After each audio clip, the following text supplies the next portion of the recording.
This is the Fifth Estate Winning Headlines, your media police post, coming to you from Nairobi, Kenya, from the Fort Hall School of Government. In this segment, we summarize some of the headlines that you may have missed this morning, but we also take a look at some of the political pieces that we call cartoons in this country. Today is the 26th of August, 2020, and I am Tuam. I'm JM. And I am GK, and in case you missed the headlines, here they are. In the Daily Nation, ex-UHURU, Raila men lead RUTO crack team. In the Standard, why you should not eat that school fees. And in the Star, why Haji wants Obado and his 3 children jailed. Yeah. Now, I want us to ignore the headlines for today, as much as we would have liked to know why Obado and his 3 children should go to jail or why you shouldn't eat the school fees, because our dear President, Uhuru Kenyatta, gave a speech today, an update on escalation or de-escalation, and he basically pronounced himself on a number of things. Yeah. In 3 categories, we will look at it: COVID-19, the economy, and the Constitution. And he essentially, in a nutshell, it was a very positive speech, and I want us to go into that, starting with COVID-19. Absolutely. Yeah. The president decided to go the side of caution.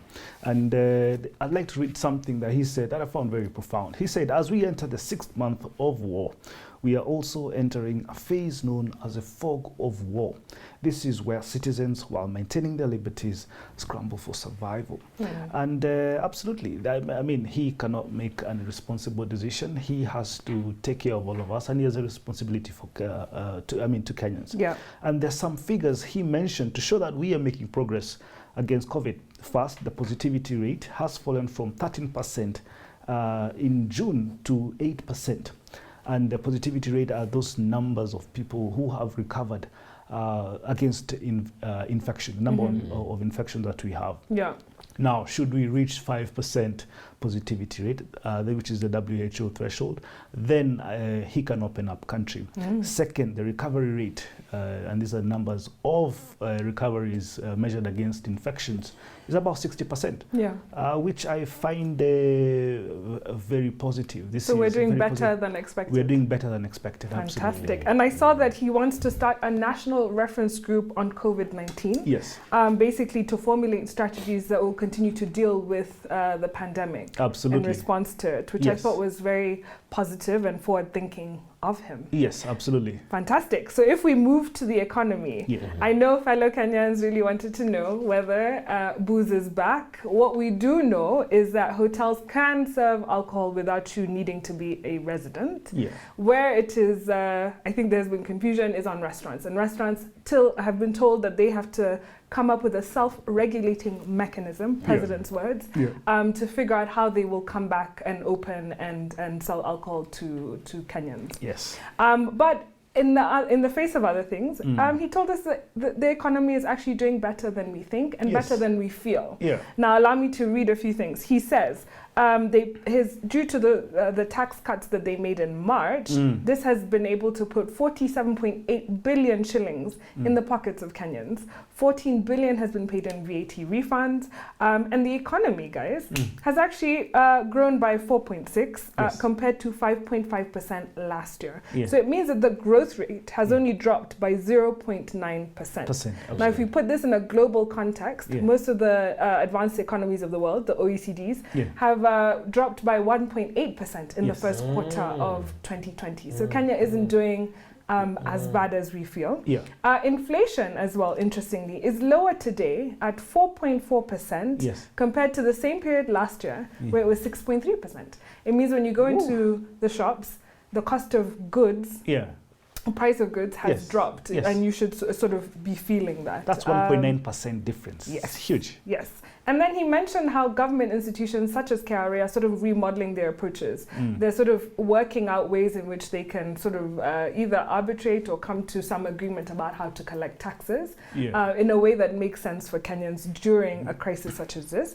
He also spoke about how well businesses are retooling and reimagining and innovating so that they can continue to survive and thrive. And he gave the story of the gentleman who turned his school into a chicken farm. farm so that he can meet his bank obligations. So those are some of the things that are happening. Horticulture earnings were 81 billion in this January to June period, compared to 76 billion in the same period last year. Absolutely. So things are looking up, and I think he called upon us to sort of have this collective sacrifice and spirit to keep plugging on and be resilient and keep going.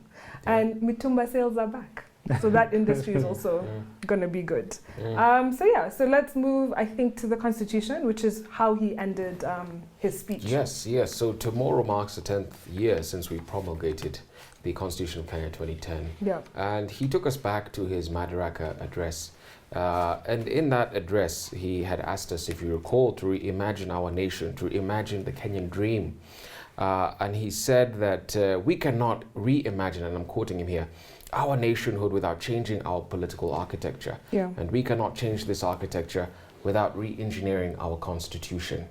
And so once again, he has called us to re-examine the state of our constitution to see whether it matches with our realities. Today he spoke and he said that the Constitution is a work in progress, and that we must treat it as a living document that must constantly adjust to our emerging realities. Which brings to my mind what Professor Mutahi Ngunyi has always spoken about, that constitutions are made in times of crisis, and if made in the absence of crisis, then they precipitate a crisis. And the question we must ponder over as Kenyans in this season is whether we are in a moment of crisis. And or put differently, whether we are in a constitutional moment. And I think that we are. In the year 2007, we went into a constitutional crisis. But rather than resolving that problem in its totality, we resolved only part of the crisis in the 2010 constitutional draft, and froze quite a number of issues which we have been invited to ponder over as we go forward. One such issue was the one of cyclic electoral anxiety and violence brought about by, in large part, the anxiety of ethnic majoritarianism. And so finally, the president has asked us in this season to choose the bold path rather than the populist path. And I hope that we can do that with sober minds. And the BBI will usher us into that process. And I think it will be uncomfortable for a while, but it will be worth it in the end. In the future. So guys, we don't have a winning headline, but we can give fellow Kenyan number one our winning headline for this week. Onto the political pieces that we call cartoons in this country, where we also have a three-part criteria. We ask ourselves, is it humorous or dry? Is it satirical or pessimistic? And is it effective or just plain lazy? If we can be, there was no cartoon in the Standard, but we can begin with the Daily Nation. Daily Nation, you have caricature of UHURU Kenyatta, and he is behind the chart there, and he's speaking a call, and the call is saying the COVID protest curve is not flattening. Now look, and this is with regard to the sponsored protests that were there yesterday, and in my view, they were sponsored by. I have a hypothetical position so that he doesn't sue us. He's William Ruto. And the reason I'm saying that is because there was a fellow, light-skinned fellow, who appears in this Thursday Hustler conventions in Karen, who also was seen somewhere in Nakuru. I don't know whether it was Mombasa. And he keeps appearing in Karen, and then he appears. For goodness sake, man, these guys are not imaginative enough. Well, interestingly, the president in his speech did pronounce himself on those he called morally bankrupt and should be brought before the law. Those, whatever the goings on are, going on is, they need to sort it out. And the person who should speak on corruption is our beloved number two. Well, in the words of Tsiwem. If we move to the Star. Yes, so here we have Magoha's awkward position. I don't know whether this is a clock or a speedometer. But anyway, today's cartoon depicts CS Magoha as one of the hands, one of the dials of a speedometer. And rather than a dial, the meter readings are of which the months should open in. So instead of having the numbers there, you've got August, September, October, and so forth, and then schools reopening, and he seemed, and his legs and hands are just about everywhere. I don't know what's happening. It's a very awkward position regarding the reopening of the education system. I think the president also gave him some fresh directives today on that. Okay. I think it's a clock, guys. I think it's a clock because I see 2 dials there. It must be a clock. It's a calendar. Are you overthinking this? Anyway, either way, he's just struggling. Also, you're confused. Yeah, but you're confused.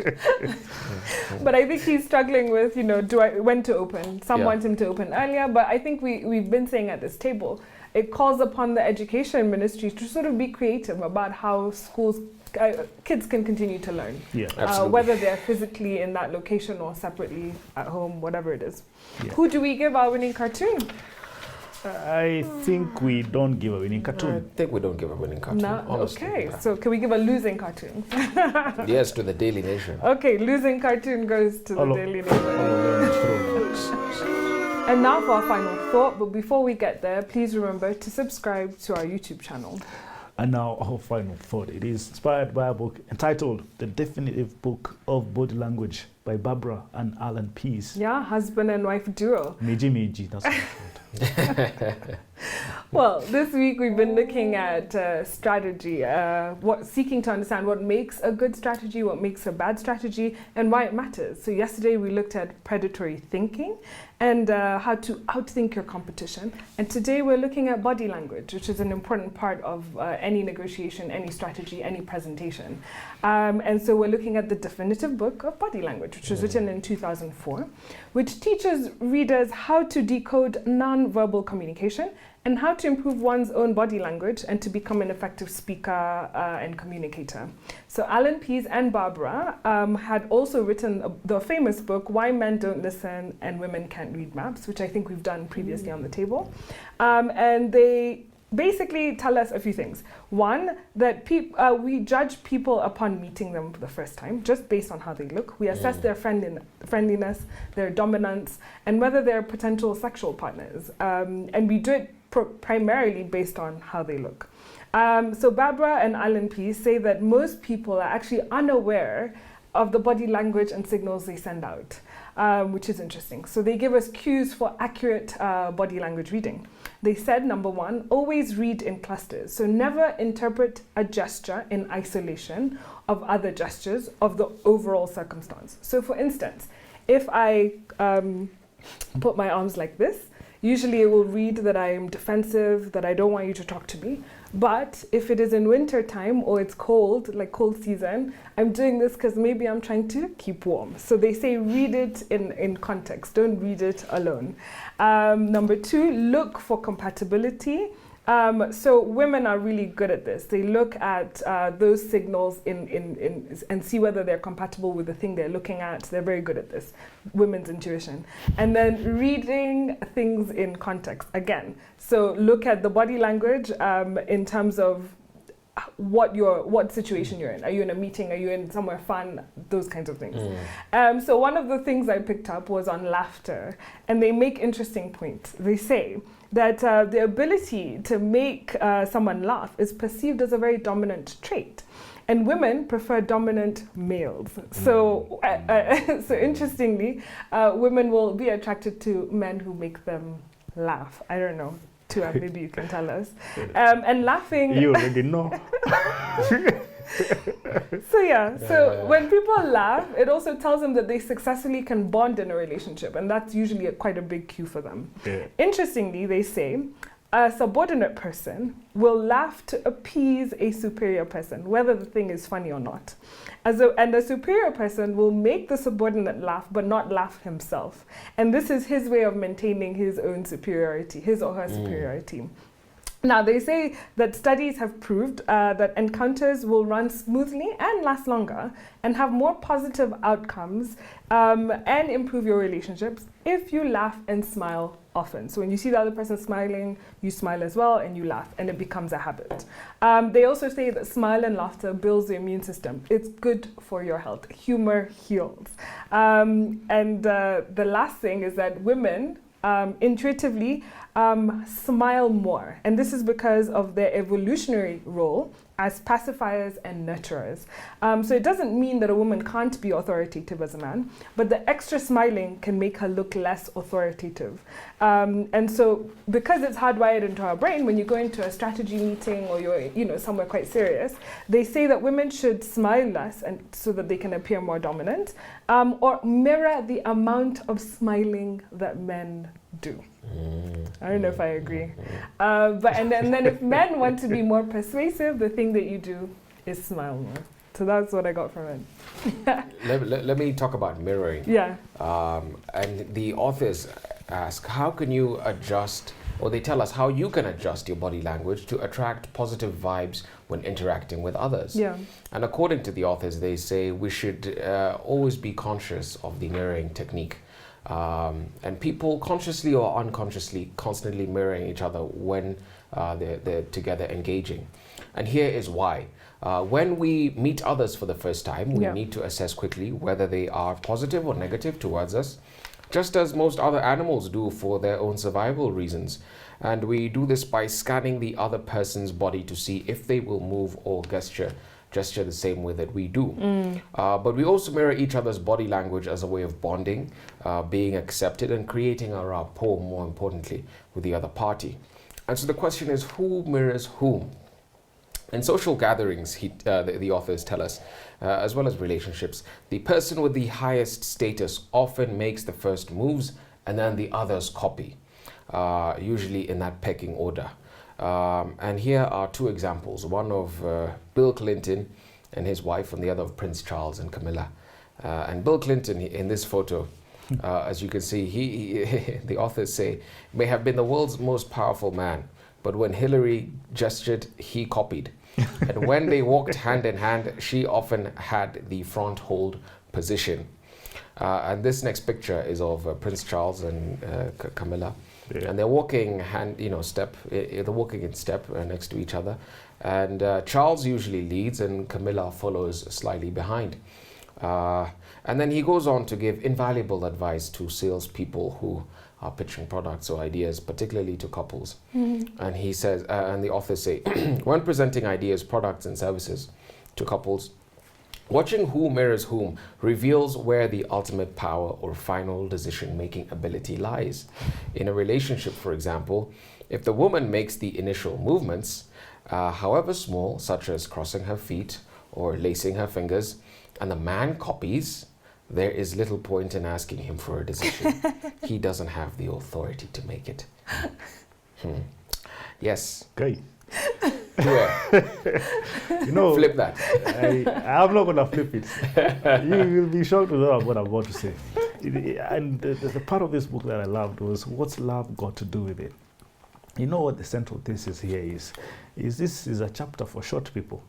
And Polish, listen to what he says. It says, Polish anthropologist Dr. Bugaslo Pawlowski found that in an ideal relationship, trust, money, and respect doesn't matter. All that matters is height.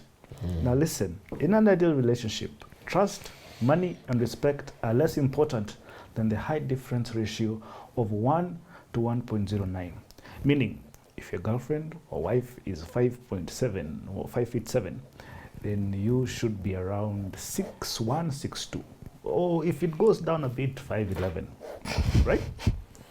Now, he says, this formula fits in the case of failed, he says, this formula fits in the case of failed romances. For instance, Nicole Kidman, you know the actress, who's 5 feet 11 inches, and Tom Cruise, who is GK's height, 5 feet 7 inches. Now, GK, I wanted to ask you a question. Did you? Yeah, I wanted to ask you a question. Would you, in your earlier years, would you have dated a shorter man? Maybe, perhaps. And why is that? Because what, you would have felt more powerful than him? Tell us. What is your point to it? Now, I just want to give you examples of who the right size, according to this fellow called Alan Pease. This is so crazy. I still feel like your other factors make more sense. Trust, money. He says couples who fit this success ratio include Sherry Blair and Tony Blair. And the ratio there is Tony Blair is 1.10 times taller than Sherry Blair. And also Prince Charles and Camilla. But he says this is how short men should sort their problems. He says shorter people can increase their perceived height and more likely to be remembered as taller when they wear dark-colored clothing, for example, pinstripe suits or trouser suits, and they become softer. For women, more muted makeup and have full-size watches. The smaller the watch size, the less clout a person is perceived. Oh my God. There are a lot of short, powerful men. So, I mean, anyway.